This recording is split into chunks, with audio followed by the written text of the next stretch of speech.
Hello दोस्तों, क्या हाल है। तो लास्ट क्लास में हमने पढ़ा था कि place of supply for goods. तो इस क्लास में हम पढ़ेंगे place of supply for services. तो पहले कुछ डेफिनेशंस देख लेते हैं। तो पहली डेफिनेशन है हमारी location of supply of services. तो लॉ बोलता है कि location of supply of services will be if supply made from place of business then such place of business.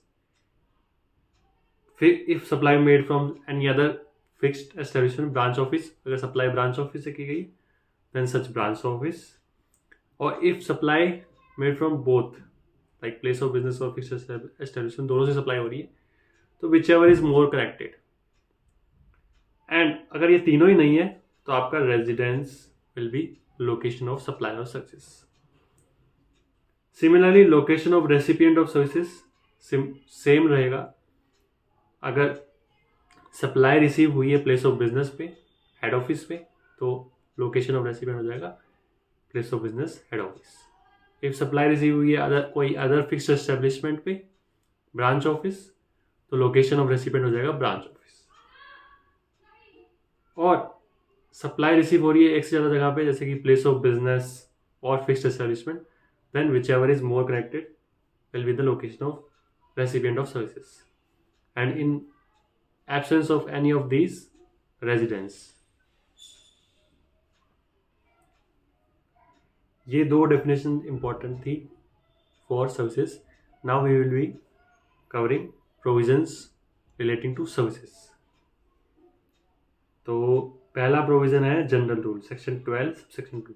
Section 12 जो है वो प्लेस ऑफ सप्लाई बताएगा for services in case of where supplier and recipient both are in India. अगर supplier और recipient दोनों India में है तो सेक्शन 12 लगेगा, और दोनों में से एक भी बाहर है तो सेक्शन 13 लगेगा, जो आपके सिलेबस में नहीं है। तो सेक्शन 12 सबसेक्शन 2 है, ये जनरल रूल है। सेक्शन 12 में टोटल 14 सेक्शंस हैं।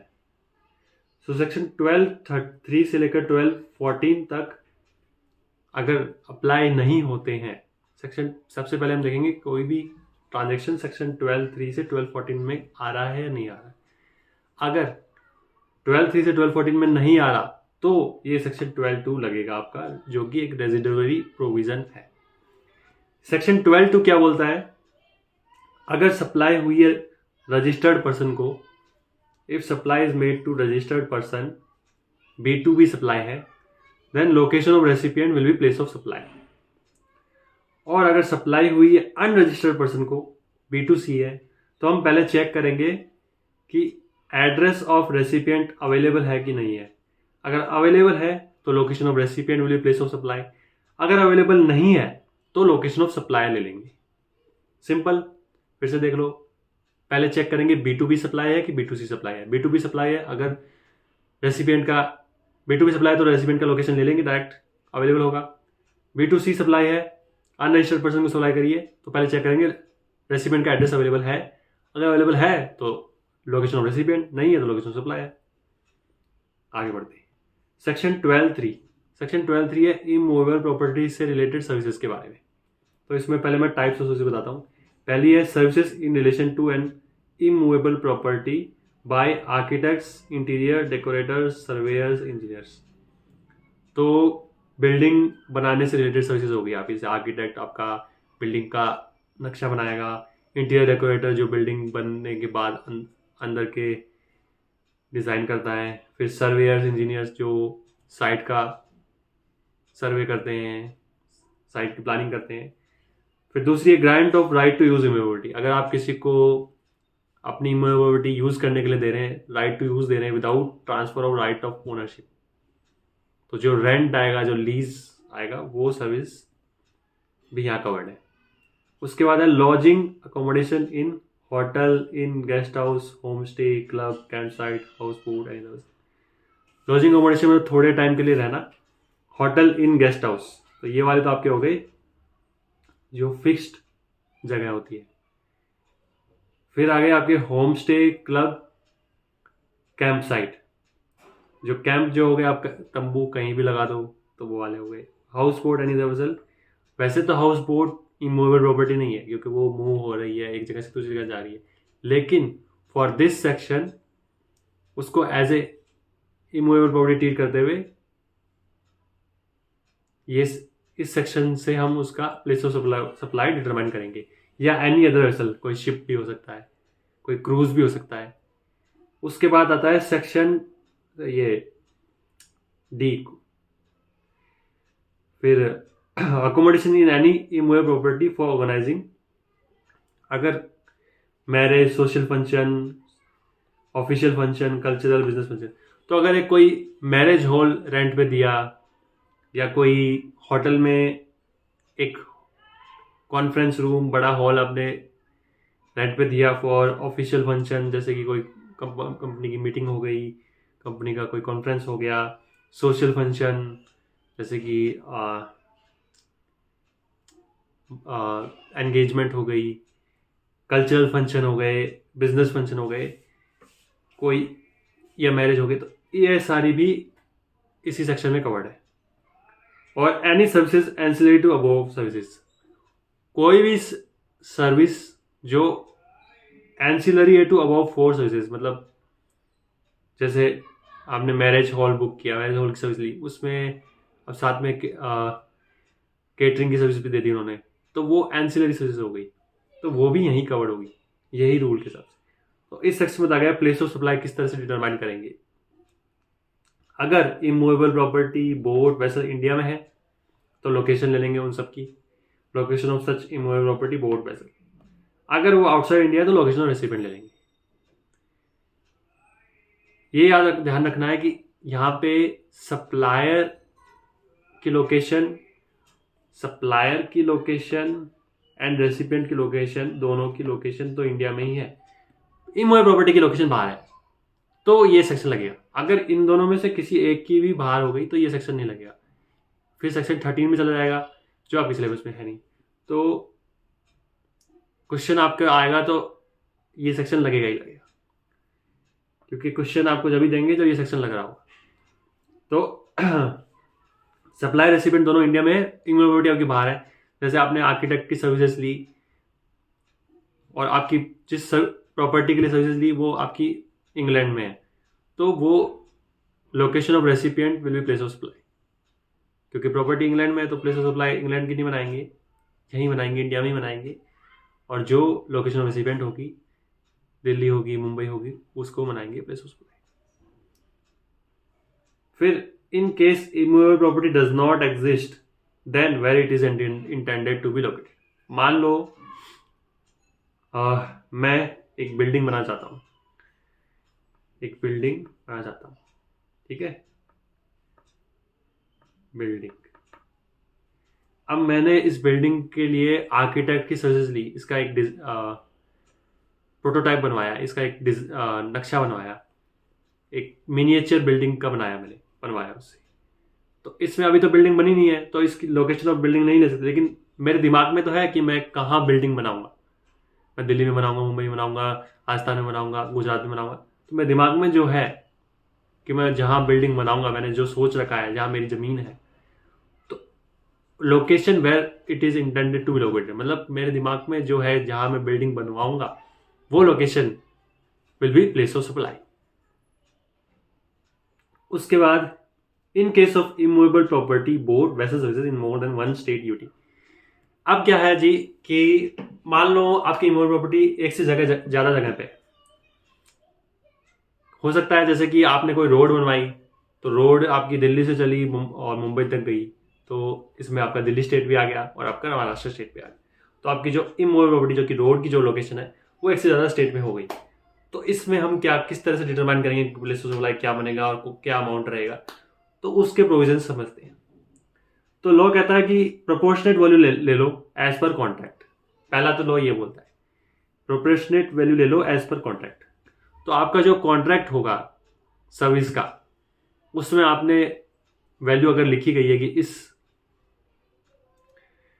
स्टेट में जो सर्विस दे रहे हो उसकी इतनी वैल्यू होगी, इस स्टेट में जो सर्विस दे रहे हो उसकी इतनी वैल्यू होगी, अगर उसमें वैल्यू लिखी हुई है तो वो प्रोपोर्शनेट वैल्यू ले लेंगे हम या आपको ये दिया गया है कॉन्ट्रैक्ट में कि यहाँ पे आपको 3 किलोमीटर की रोड बनानी है, आप 5 किलोमीटर बनानी है, तो प्रोपोर्शन कर लेंगे। तो ये तो आपका हो गया एज पर कॉन्ट्रैक्ट। पहले आप प्रेफरेंस चलेगा, कॉन्ट्रैक्ट है, कॉन्ट्रैक्ट के टर्म्स के हिसाब से कर लेंगे। फिर कहते हैं कॉन्ट्रैक्ट है ही नहीं या कॉन्ट्रैक्ट में लिखा हुआ नहीं है, तो IGST के रूल्स है, रूल 4 लगेगा कि उसमें अब 3 अलग अलग सर्विसेज के लिए अलग अलग रूल दिए गए। पहला है होटल की सर्विसेज। होटल की सर्विसेज में नंबर ऑफ नाइट स्टे, जैसे कि मैंने एक होटल बुक कराया, मैंने मेरिट को बोला कि मैं 3 दिन तो रुकूंगा दिल्ली में, 2 दिन रुकूंगा मुंबई में, 5 दिन का मुझे होटल बुक कर दो, 3 दिन का दिल्ली में, 2 दिन का मुंबई में, और कंसोलिडेटेड प्राइस बता दो। उन्होंने बोला कंसोलिडेटेड हम आपसे 1 लाख रुपए लेंगे, 3 दिन आपके दिल्ली के हो गए, 2 दिन आपके मुंबई के हो गए। तो 5 दिन का उन्होंने मुझसे 1 लाख रुपए लिए। अब इसमें कोई कॉन्ट्रैक्ट तो है नहीं, ना ही उन्होंने मुझे सेपरेटली कोट किया कि इस होटल का हम इतना ले रहे हैं, इसलिए इसका इतना ले रहे हैं। तो इसमें लॉ कहता है कि नंबर ऑफ नाइट स्टे के हिसाब से आप कैलकुलेट कर लेंगे। तो मैं 3 दिन रुका दिल्ली में, 2 दिन रुका मैं मुंबई में, तो 3:5 का 3:2 का आपका रेशियो लग जाएगा। 3:2 के रेशियो में हम 1 लाख को डिवाइड कर देंगे, तो 60,000 आपका दिल्ली मतलब प्लेस टू सप्लाई हो जाएगा, तो दिल्ली GST लग जाएगा, और 40,000 मुंबई हो जाएगा, तो महाराष्ट्र GST लग जाएगा और CGST लग जाएगा। तो ये आपका प्लेस ऑफ सप्लाई बन जाएगा।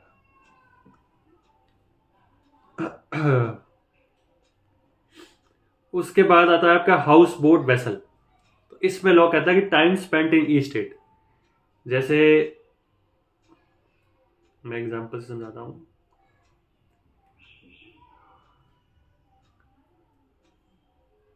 जैसे आपकी हाउस बोट है, वो जाती है मुंबई टू गोवा, इस तरह से टूर करती है। ये आपकी हाउस बोट है, ये चलती चलती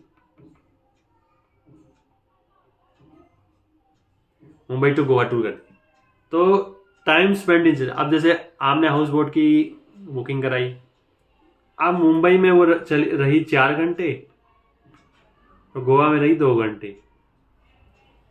तो लोग कहता है कि अगर मैंने मान लो आपसे हाउस बोट के चार्जेस लिए 20,000, हाउस बोट में एंजॉय करने के, ट्रैवल करने के 20,000 चार्ज लिए, तो 4 घंटे मुंबई में रही, 2 घंटे गोवा में रही, तो 4:2 के रेशियो में डिवाइड कर देंगे।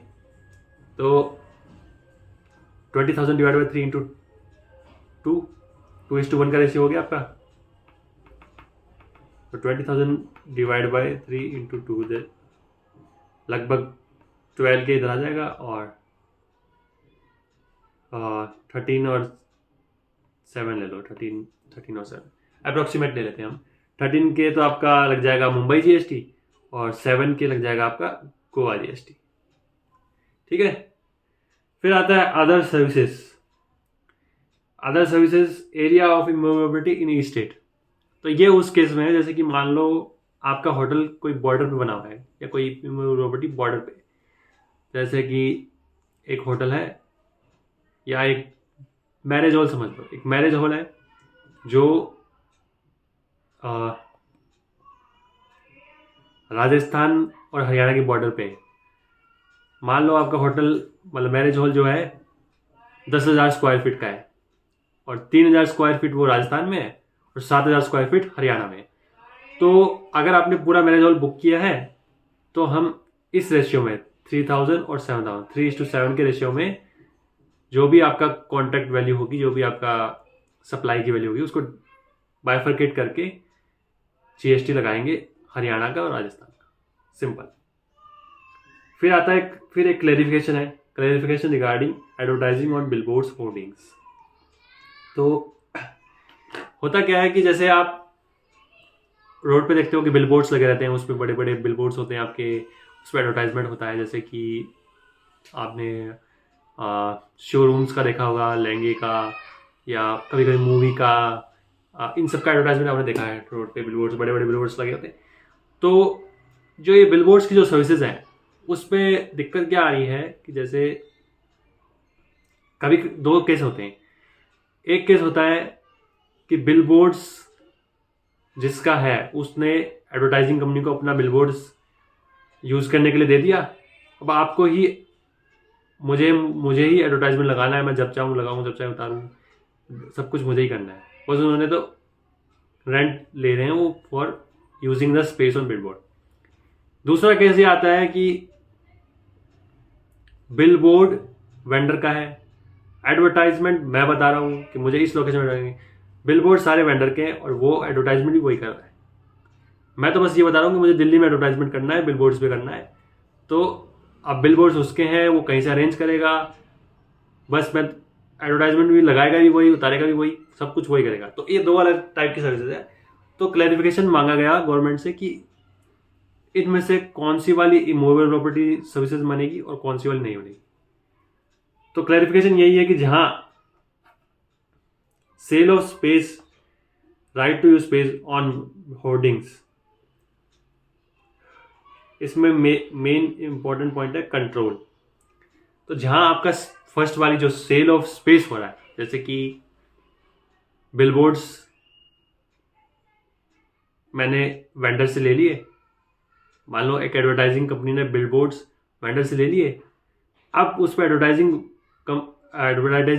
कंपनी खुद कर रही है अपने हिसाब से, जब चाहे लगा देती है, जब चाहे उतार देती है, वेंडर का अब कोई कंट्रोल नहीं है, अब सारा कंट्रोल है एडवर्टाइजिंग कंपनी का। तो इसको हम मानेंगे सेल ऑफ स्पेस और ये इमूवेबल प्रॉपर्टी सर्विसेज पे आ जाएगा, और इसमें प्लेस ऑफ सप्लाई बनेगा लोकेशन ऑफ इमूवेबल प्रॉपर्टी। और मैं एडवर्टाइजिंग कंपनी हूँ या मैं नॉर्मल कंपनी हूँ, मुझे एडवर्टाइजमेंट करवाना है बिलबोर्ड्स पे, तो मैंने कहा कि मैंने एक वेंडर से बात कर ली, वेंडर ने कहा कि हाँ, मैंने कहा कि मुझे दिल्ली में एडवर्टाइजमेंट करने, वेंडर अब बिलबोर्ड्स खुद ही लेके आ रहा है, या तो उसके खुद के ही है या वो किसी से रेंट पे लेके आ रहा है, एडवर्टाइजिंग भी वो खुद ही कर रहा है, मैं उसे बता दे रहा हूँ कि बस ये इस टाइप की मुझे एडवर्टाइजिंग चाहिए, तो वो खुद कर रहा है।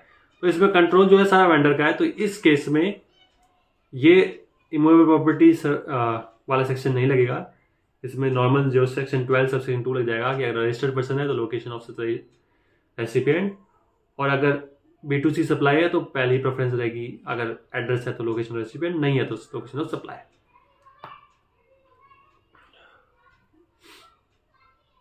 तो ये आपका सेक्शन 12(3) खत्म हो गया। तो एक बार फिर से देख लेते हैं सेक्शन 12(3) क्या था कि इमूवेबल प्रॉपर्टी की सर्विसेज हैं, जैसे कि आर्किटेक्ट, सर्वेयर, ये सब हो गए। दूसरा आपका grant of right to use immovable property हो गई। तीसरा हो गया lodging operation, guest house, camp site, इन सब में रहना हो गया। चौथा हो गया आप बड़े मैरिज हॉल, ये सब सोशल फंक्शन, कल्चरल फंक्शन के लिए इमूवेबल प्रॉपर्टी रेंट पे ले लो। पांचवा गया ये इन सब से रिलेटेड एंसिलरी सर्विसेज, ये सब सर्विसेज है। तो प्लेस ऑफ सप्लाई रहेगी लोकेशन ऑफ इमूवेबिलिटी, अगर इमूवेबल प्रॉपर्टी इंडिया में है तो, अगर इमूवेबल प्रॉपर्टी इंडिया से बाहर है तो लोकेशन ऑफ रेसिपिएंट। ठीक है। फिर हमने देखा कि अगर इमूवेबल प्रॉपर्टी एक से ज़्यादा स्टेट में है तो हम उसको प्रोपोर्शन कर देंगे, कॉन्ट्रैक्ट में दिया हुआ तो कॉन्ट्रैक्ट के हिसाब से कर देंगे, नहीं तो फिर IST रूल लग जाएंगे। रूल क्या कहते हैं कि अगर होटल की सर्विसेज है तो number of night state, house boat की है तो number of hours spent in each state, और अगर इमूवेबल प्रॉपर्टी एक से ज़्यादा स्टेट में लोकेटेड है तो फिर उसका एरिया ले लेंगे। फिर हमने क्लैरिफिकेशन देख लिया एडवर्टाइजिंग के, दो टाइप की एडवर्टाइजिंग सर्विसेज होती है। एक होती है जिसमें कंट्रोल होता है आपका कंपनी के पास, एडवर्टाइजिंग कंपनी के पास, तो उसमें तो आपका location of immovable property will be place of supply. और एक जिसमें कंट्रोल होता है वेंडर के पास, तो उसमें आपको सिंपल सेक्शन 12 सबसेक्शन 2 लगाना है। फिर आता है आपका सेक्शन 12 सबसेक्शन 4, ये आपकी सर्विसेज आ गई restaurant, gym, salon, health care, cosmetic, plastic surgery. तो ये जो सर्विसेज हैं ये आपको दिख रहा है, इसको याद रखने का सबसे बढ़िया तरीका है, ये उस टाइप की सर्विसेज जो आपको दिख रही है कि हाँ सर्विसेज ली जाए। जैसे रेस्टोरेंट में आप खाना खा रहे हो, दिख रहा है खाना खा रहे हैं, जिम में आप जिम एक्सरसाइज कर रहे हो, दिख रहा है हाँ जिम जा रहे हो। ये सर्विसेज वैसे तो सर्विसेज इंटेंजिबल होती है, उनको देखा नहीं जा सकता, सिर्फ फील किया जा सकता है, लेकिन ये जो सर्विसेज है इनमें आपको सर्विसेज दिखेंगी कि हाँ ये सर्विसेज यहाँ परफॉर्म हो रही है। तो इसमें सिंपल रूल लग जाएगा कि place of supply will be location where services are perform. Salon है, हेयर कटिंग हो रही तो आपको दिख रहा है हाँ यहीं कट रहे हैं बाल, दिल्ली में ही कट रहे हैं बाल। हेल्थ केयर की सर्विसेज हो गई, आपका ऑपरेशन हुआ तो आपको दिख रहा है कि हाँ इस हॉस्पिटल में हुआ ऑपरेशन। कॉस्मेटिक सर्जरी होगी, आपने घर पे कराई, आपने हॉस्पिटल जाके कराई, तो ये सारी सर्विसेज में आपको दिखेगा कि आपकी सर्विसेज कहाँ परफॉर्म हो रही है, इसलिए प्लेस ऑफ सप्लाई मान लिया गया है लोकेशन वेयर सर्विसेज परफॉर्म। अब बार्बर है, अब आप उसकी दुकान पे जाके कटवाओगे तो उसकी दुकान location of supply, place of supply बन जाएगी। और अगर वो आपके घर आके काटेगा, आपने उसको कोई शादी में ले गए, उसको आप दिल्ली ले गए, आप मुंबई से उसको दिल्ली ले गए, तो दिल्ली बन जाएगी। सेक्शन 12 सबसेक्शन 4 सबसे सिंपल था, खत्म। सेक्शन 12 सबसेक्शन 5 फिर आती है training and performance appraisal services. अब जैसे ट्रेनिंग की सर्विसेज होगी, जैसे कि आपने जीएसटी ट्रेनिंग ली, आपने पब्लिक स्पीकिंग ट्रेनिंग ली, या इस टाइप की किसी ट्रेनिंग ली। अब इसमें दो केस है, B2B B2C। अब जैसे मैं जीएसटी पढ़ा रहा हूँ आपको, अब मैं एक तो आपको पढ़ा रहा हूँ स्टूडेंट्स को, तो आप तो अनरजिस्टर्ड सप्लाई हो गए, B2C हो गए, तो आपको तो क्रेडिट मिलेगा नहीं। तो इसमें simple location of where services are given, place of supply वो बन जाएगी। Location of performance of service, अगर मैं यहाँ दिल्ली से पढ़ा रहा हूँ तो दिल्ली आपकी लोकेशन ऑफ सप्लाई। लेकिन मैं जीएसटी की ट्रेनिंग दे रहा हूँ किसी एसबीआई के एम्प्लॉयज़ को या किसी एचडीएफसी बैंक के एम्प्लॉयज़ को, तो एसबीआई को, एचडीएफसी बैंक को इस चीज़ का इनपुट मिलेगा। तो इसमें उनको फ़ायदा दे दिया कि इनको इनपुट मिल सकता है, तो location of recipient he place of supply बन जाएगी ताकि उनको इनपुट मिल पाए। तो अगर बिजनेस टू बिजनेस सर्विसेज है, रजिस्टर्ड पर्सन को सर्विस दी जा रही है, जैसे कि एसबीआई के एम्प्लॉयज़ को जीएसटी ट्रेनिंग दी, एसबीआई के एम्प्लॉयज़ को लिंक्डइन की ट्रेनिंग दी, एसबीआई के एम्प्लॉयज़ को एक्सेल की ट्रेनिंग दी, तो इस केस में आपका सिंपल प्लेस ऑफ सप्लाई बनेगा लोकेशन ऑफ रेसिपिएंट। और अगर अनरजिस्टर्ड पर्सन को दी, जैसे आपको मैं पढ़ा रहा हूँ, तो location of performance of service, जहाँ से मैं पढ़ा रहा हूँ या जहाँ से आप पढ़ रहे हो। उसके बाद आता है आपका section 12 subsection 6 admission to events amusement park. अब इवेंट्स क्या होते हैं, जैसे कि मूवी देखने चले गए आप, या जैसे कोई किसी बड़े सिंगर का कॉन्सर्ट हो गया, हनी सिंह का हो गया, दिलजीत का कॉन्सर्ट हो गया, तो ये सब आपके इवेंट्स हो गए। अम्यूजमेंट पार्क हो गया थीम पार्क, जहाँ वाटर स्लाइड्स होती है या जो रोलर कोस्टर राइड्स होती है, ये थीम पार्क हो गया। तो इनकी सर्विसेज जो एडमिशन, आपको जो टिकट खरीदते हो आप इन सर्विसेज, इनमें जाने के लिए जो टिकट खरीदते हो, वो जो सर्विसेज है, एडमिशन की सर्विसेज है, तो उस पर प्लेस ऑफ सप्लाई बनेगा वेयर इवेंट इज हेल्ड। जहाँ पे आपका पार्क है, जहाँ पे आपका इवेंट हुआ, वो location he place of supply बनेगा। अब जैसे एग्जांपल है, कोल्ड प्ले का कॉन्सर्ट हुआ मुंबई में, तो मुंबई होगी लोकेशन, प्लेस ऑफ सप्लाई हो गई। Wow park, worlds of wonder park है नोएडा में, तो उस पार्क की लोकेशन जो नोएडा, प्लेस ऑफ सप्लाई होगी यूपी। दिलजीत का कॉन्सर्ट हुआ दिल्ली में, तो लोग प्लेस ऑफ सप्लाई होगी दिल्ली। या मूवी देखने गए, इवेंट किस टाइप का हो सकता है, इवेंट कल्चरल भी हो सकता है, स्पोर्ट्स इवेंट हो सकता है, एंटरटेनमेंट इवेंट हो सकता है, साइंटिफिक हो सकता है, एजुकेशनल हो सकता है, किसी भी टाइप का इवेंट हो सकता है। कल्चरल, क्लासिकल, स्पोर्ट्स इवेंट हो गया, आपके आईपीएल के मैचेस हो गए, आपके वनडे मैचेस हो गए, एंटरटेनमेंट इवेंट देख लिया आपने, कॉन्सर्ट वगैरह, साइंटिफिक इवेंट कोई साइंस का एग्जीबिशन हुआ, कोई साइंस फेयर हुआ, एजुकेशनल इवेंट कोई सेमिनार हुआ एजुकेशनल, जीएसटी का सेमिनार हो गया, कोई आईएफआरएस सेमिनार हो गया। तो ये सब इवेंट जो है, इनके लिए location of such event will be place of supply. फिर आता है section 12 subsection 7 organisation of events, sponsoring of events. तो अब पहले जो हमने देखा वो था इवेंट की आपने टिकट ली। अब अगर मैं आपको दिखाऊं तो इस एग्जांपल से दिखाता हूं मैं। जैसे जोमेटो है, जोमेटो एक इवेंट कर रहा है, कोल्ड प्ले का कॉन्सर्ट कर रहा है मुंबई में। जोमेटो एक इवेंट कर रहा है, कोल्ड प्ले का कॉन्सर्ट कर रहा है मुंबई में। तो ये जो सब पब्लिक को जो टिकट बेच रहा है, वो आपका सेक्शन 12(6) हो गया, एडमिशन टू इवेंट। लेकिन इसको भी तो इवेंट करने के लिए कुछ ना कुछ सर्विसेज लेनी पड़ेगी बैकग्राउंड में।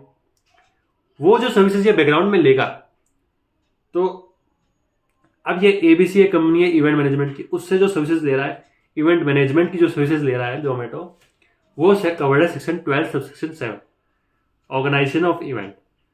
तो इसमें लॉ बोल रहा है कि किसी भी टाइप का इवेंट हो, cultural, sports, artistic, educational, entertainment, scientific, conference fair, अगर प्लेस ऑफ सप्लाई B2B है। अब फिर यहाँ पे B2B का चक्कर क्यों आ गया, क्योंकि यहाँ पे जोमेटो को इनपुट टैक्स क्रेडिट मिलेगा, क्योंकि जोमेटो को इनपुट मिले, जहाँ एक रूल ये आपको याद रखना है, जहाँ जहाँ आपको लगेगा कि यहाँ पे ये सर्विस लोकेशन ऑफ इवेंट भी ले सकते थे, ये क्यों नहीं लिया, तो वहाँ यही केस दिखेगा कि जो रेसिपेंट है उसको इनपुट मिल सकता है, तो गवर्नमेंट ने कहा कि इसको अगर इनपुट मिल सकता है तो पहले इसको इनपुट दे दो, फिर अगर नहीं मिल सकता तो फिर लोकेशन ऑफ वो ले लो, इवेंट या लोकेशन ऑफ प्रॉपर्टी।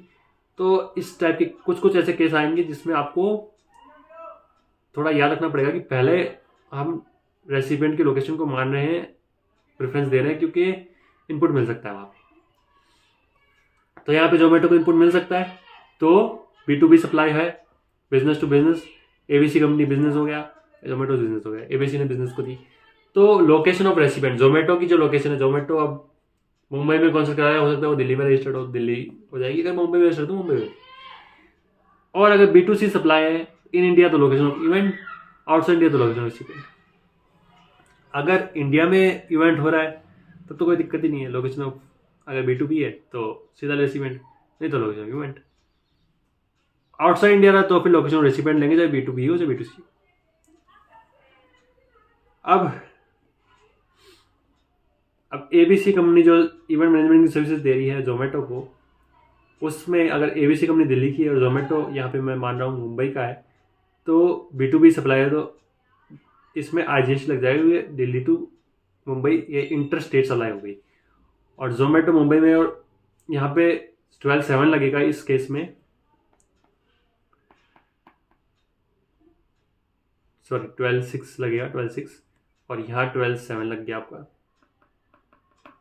तो यहाँ पे लोकेशन इवेंट ले लेंगे, पब्लिक को टिकट बेची, तो मुंबई में कॉन्सर्ट हुआ तो कॉन्सर्ट तो सीधा CGST लग जाएगा, आउटपुट टैक्स ये हो गया, IGST हो गया, नेट करके आप टैक्स जमा। फिर आपका आ गया 12,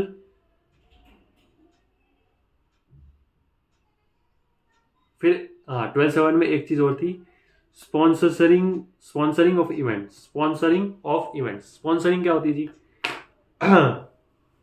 अब आपने देखा होगा इवेंट जो भी होते हैं, जैसे आता है IPL को पावर्ड बाय ओप्पो, या आपने देखा होगा जियो IPL था पिछली बार, तो जियो ने स्पॉन्सर किया IPL को।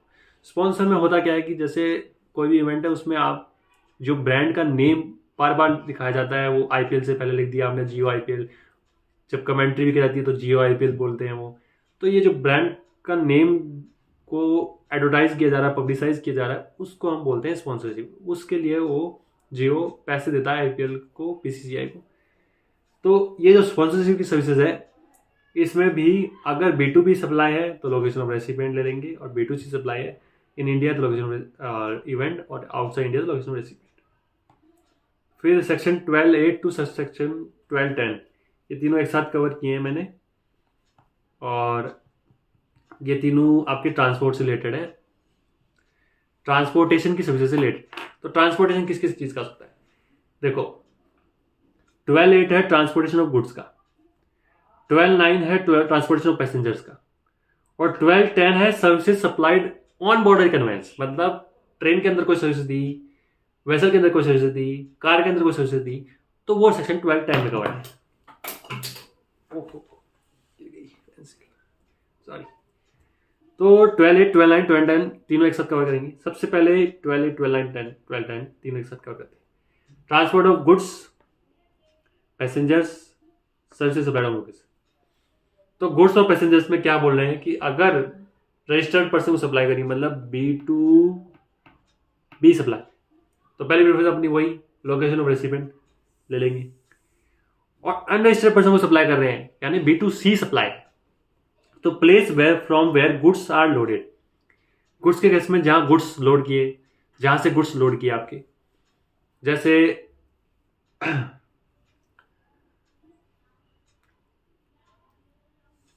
मैं एक कोरियर कराता हूं, मान लो मेरे पास ये पेंसिल है, मैं इसको कोरियर कराता हूं। अभी मैं दिल्ली में बैठा हूं, मेरे को इसको कोरियर करना है जयपुर, तो अब ये दिल्ली से मैं जयपुर भिजवाऊंगा, तो ये गुड्स कहाँ लोड हो रहे हैं? दिल्ली में। तो place from gate goods are loaded, Delhi से लोड हो रहे हैं, जयपुर में भिजवा रहा हूँ, तो प्लेस ऑफ सप्लाई हो जाएगी आपकी दिल्ली। और अगर लोकेशन ऑफ सप्लाई भी दिल्ली है तो यहाँ पे लगेगा सिंपल CGST SGST, ठीक है। और पैसेंजर्स में place from where passengers embarks for a continuous journey. Simple बात है कि जहाँ से पैसेंजर लोड हो रहा है, गुड्स में गुड्स लोड करेंगे, पैसेंजर में पैसेंजर लोड करेंगे। अब जैसे ट्रेन की जर्नी है, अब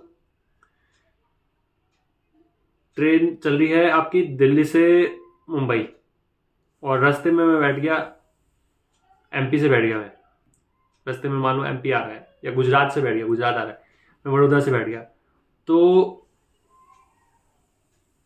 location of place of supply बन जाएगी गुजरात, क्योंकि मैं गुजरात से बैठ गया।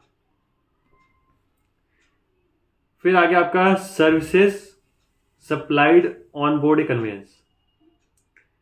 तो इसमें चाहे रजिस्टर्ड हो चाहे अनरजिस्टर्ड हो, सिंपल एक ही रूल है ये, location of first scheduled point of departure. तो इसको थोड़ा एग्जांपल समझते हैं। एग्जांपल मैं यहाँ नीचे एग्जांपल लेता हूँ, जैसे दिल्ली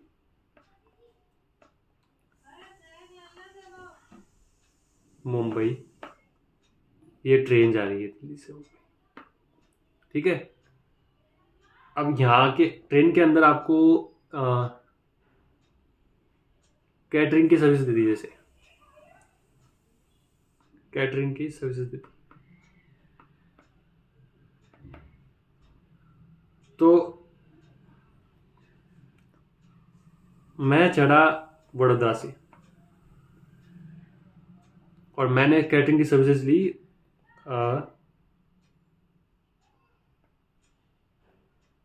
नासिक में, ठीक है। तो ना तो वडोदरा प्लेस ऑफ सप्लाई बनेगा ना Nashik, first schedule point of departure यानी कि दिल्ली को first schedule point of departure Delhi को ही हम प्लेस ऑफ सप्लाई मान रहे हैं, क्योंकि हम मान रहे हैं कि जो सर्विसेज जो है वहीं से लोड हुई है। जब ट्रेन दिल्ली से चालू हुई तब से उन सर्विसेज हमने वहां लोड कर दी। अब चाहे आप सर्विसेज कहीं भी लो, पूरे ऑन द जर्नी आप कहीं भी कभी भी services low, place of supply हमेशा दिल्ली बनेगी। अब इसमें एक दो चीजें समझते हैं। Issue of right to passage for future use where point of boarding is not known at the time of issue of right to passage. जैसे कि दिल्ली मेट्रो कार्ड है, आप मेट्रो कार्ड खरीदते हो तो मेट्रो को नहीं पता आप कहाँ से बैठोगे। अब दिल्ली मेट्रो चलती है, गुड़गांव में भी जाती है, और गुड़गांव आपका हरियाणा स्टेट हो गया, दिल्ली में भी चलती है, और यूपी में भी चलती है, गाजियाबाद, नोएडा, तो 3 स्टेट कवर करती है। अब आपने अगर मेट्रो कार्ड खरीदा तो पता नहीं है कि आप कहाँ यूज़ करोगे उसे, आप उसको दिल्ली से गुड़गांव जाओगे, आपका प्लेस ऑफ बोर्डिंग नहीं पता, हमें मेट्रो को नहीं पता, ना मेट्रो वाले आपसे पूछते खरीदते टाइम। तो इस केस में सेक्शन बोलता है कि इफ रेसिपिएंट लोकेशन अवेलेबल है तो लोकेशन ऑफ रेसिपिएंट ले लेंगे, नहीं है तो लोकेशन अप्लाई। अब दिल्ली मेट्रो कार्ड के केस में लोकेशन ऑफ रेसिपिएंट अवेलेबल नहीं होती, क्योंकि वो कार्ड जब आप खरीदते हो तो वो आपसे कुछ नहीं पूछते कि आपका नाम वगैरह कुछ नहीं, सिंपल आप पैसे देते हो, कार्ड दे देते हैं। तो इसमें लोकेशन ऑफ सप्लाई यानी कि दिल्ली मेट्रो की जो हेड ऑफिस है जो कि दिल्ली में ही है, वो ही प्लेस ऑफ सप्लाई बनेगा। फिर आता है रिटर्न जर्नी, एक ट्रीटेड एज सेपरेट जर्नी। तो रिटर्न जर्नी जो है उसको सेपरेट जर्नी मानेंगे। जैसे आप दिल्ली से मुंबई गए और मुंबई से दिल्ली आ गए वापस, हमने रिटर्न टिकट कराई, फ्लाइट से हमने टिकट कराई दिल्ली टू मुंबई, मुंबई टू दिल्ली। तो अगर आप अनरजिस्टर्ड पर्सन हो, B2B के केस में तो आपने देख लिया कि जो लोकेशन रेसिडेंट है वही रहेगा, तो उसमें तो रिटर्न जर्नी हो जाए कुछ भी हो, कोई फर्क नहीं पड़ेगा। लेकिन आप अनरजिस्टर्ड पर्सन हो, जब हम location from where passengers embarks for a continuous journey, यानी कि जहाँ से पैसेंजर लोड हो रहे हैं उसको प्लेस ऑफ सप्लाई मान रहे। तो अगर Delhi to Mumbai, Mumbai to Delhi return ticket ली है, तो फर्स्ट केस में दिल्ली टू मुंबई वाली जो जर्नी है उसमें आपकी प्लेस ऑफ सप्लाई बन जाएगा दिल्ली, और मुंबई टू दिल्ली वापस जब आओगे तो प्लेस ऑफ सप्लाई बन जाएगा मुंबई। जैसे कि एग्जांपल ये है, Mr Ram buys a return flight. Mr Ram एक अनरजिस्टर्ड पर्सन है, flight ticket from Delhi to Mumbai. अब उसने रिटर्न टिकट ली, तो पहली जो जर्नी है दिल्ली टू मुंबई, उसमें आउटवर्ड जर्नी में दिल्ली बन गई और रिटर्न जर्नी में आपकी मुंबई बन गई। फिर आपका आ गया कंटिन्यूस जर्नी क्या होती है। तो कंटिन्यूस जर्नी की डेफिनेशन देख लेते हैं, याद नहीं जरूरत नहीं है, बस एक बार समझ लो। Continuous journey means a journey from for which one or more invoice has been issued by one or more supplier does not have any stop over between any of the legs for which separate. Continuous journey मतलब जिसके लिए एक या एक से ज़्यादा invoice issue किया है, एक या एक से ज़्यादा सप्लायर ने इशू किया है, और बीच में कोई स्टॉप ओवर नहीं है between any of the legs for जहाँ से आपके सेपरेट इन्वॉइस है वहाँ कोई स्टॉप ओवर नहीं है। जैसे आपकी दिल्ली से मुंबई, मुंबई से दिल्ली, दिल्ली से मुंबई, मुंबई से केरला, केरला से तिरुवनंतपुरम, ऐसे लंबी आपने जर्नी रही। आप इन्वॉइस सेपरेट है लेकिन कोई स्टॉप ओवर नहीं है। आप दिल्ली से मुंबई गए, फटाफट वहाँ से दूसरी ट्रेन में बैठे, फिर मुंबई से केरला, फिर दूसरी ट्रेन में बैठे, ऐसे लगातार आप, कोई स्टॉप ओवर नहीं। मतलब आप स्टॉप ओवर क्या होता है? Means a place where passenger can disembark for transfer to another conveyance or to stop journey for a certain period. जैसे एक कन्वेंस से दूसरे कन्वेंस में बैठ गया, दिल्ली ट्रेन से उतर के फ्लाइट में बैठ गया, तो वो फिर अभी कंटिन्यू जर्नी नहीं होगी। जैसे एग्जाम्पल समझते हैं, Munna Bhai buys a ticket for London return journey from Spice Jet. Spice Jet issues a ticket with halt at Dubai. जैसे दिल्ली, अब उसने टिकट जो दी है, दिल्ली से जाएगी दुबई फ्लाइट, फिर फ्लाइट दुबई से जाएगी लंदन, तो बीच में दुबई में हॉल्ट है,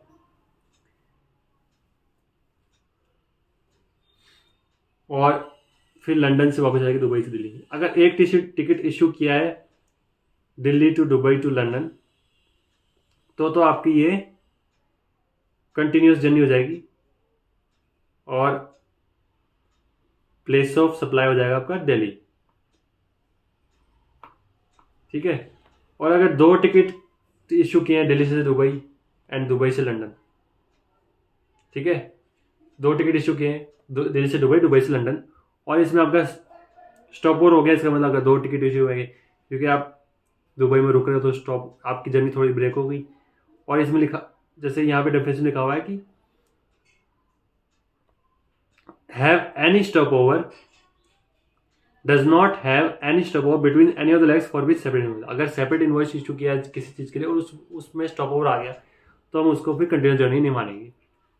तो यहाँ पे दिल्ली से दुबई जो है आपकी एक जर्नी मानी जाएगी, और दुबई से लंदन एक जर्नी मानी जाएगी।